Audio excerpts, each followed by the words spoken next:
ଏହି ଭିଡିଓଟି ସମ୍ପୂର୍ଣ୍ଣ କାଳ୍ପନିକ ଅଟେ। କାହାକୁ ଥଟ୍ଟା ପରିହାସ କରିବା ଆମର ଉଦ୍ଦେଶ୍ୟ ନୁହେଁ।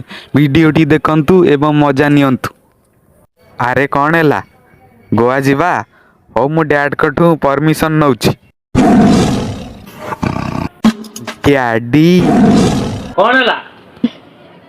ଡ୍ୟାଡି ସେ କଥା କ'ଣ କି ମୁଁ ଗୋଟେ ଆଡେ ଯାଇଥାନ୍ତି। ପ୍ରଥମେ ଏଇଠି ବସ। କୁଆଡେ ଯାଇଥାନ୍ତୁ? ଡ୍ୟାଡି ମୁଁ ଟିକେ ଯାଇକି ଆସେ ଘରୁ।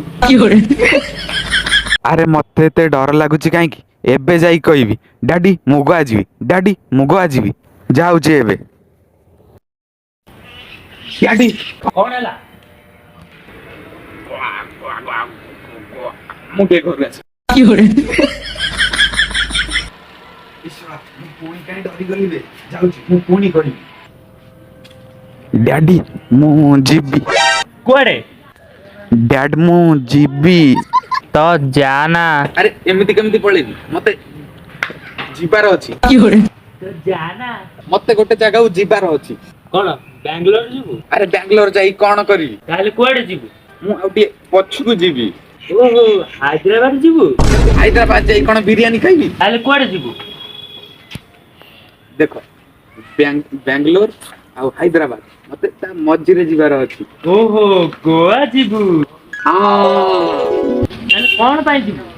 ପାଠ ପଢିବାକୁ। ପାଠ ପଢିବାକୁ ଯିବୁ ତ ମୁଁ ତତେ ଛାଡିବିନି। ବୁଲିବାକୁ ଯାଉନୁ? ଆରେ ପାଠ କିଛି ନାହିଁ, ବୁଲିବାକୁ ହିଁ ଯାଉଛି। ସେଠି ଯାଇ କଣ କରିବୁ? ସାଙ୍ଗମାନଙ୍କ ସାଙ୍ଗରେ ବୁଲିବି। ବାସ୍ ଏତିକି?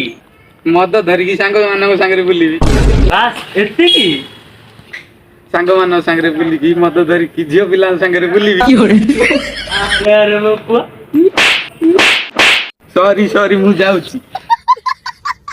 ହ୍ୟାଲୋ ଫ୍ରେଣ୍ଡସ୍, ଆପଣମାନେ କୁହନ୍ତୁ ଆପଣଙ୍କୁ ଭିଡିଓଟି କେମିତି ଲାଗିଲା? ଯଦି ଭିଡିଓଟି ଭଲ ଲାଗିଛି ତାହେଲେ like, comment, share and subscribe ନିଶ୍ଚିନ୍ତ ଭାବରେ କରିବେ। ଏବଂ ଟାଟା ବାଏ ବାଏ।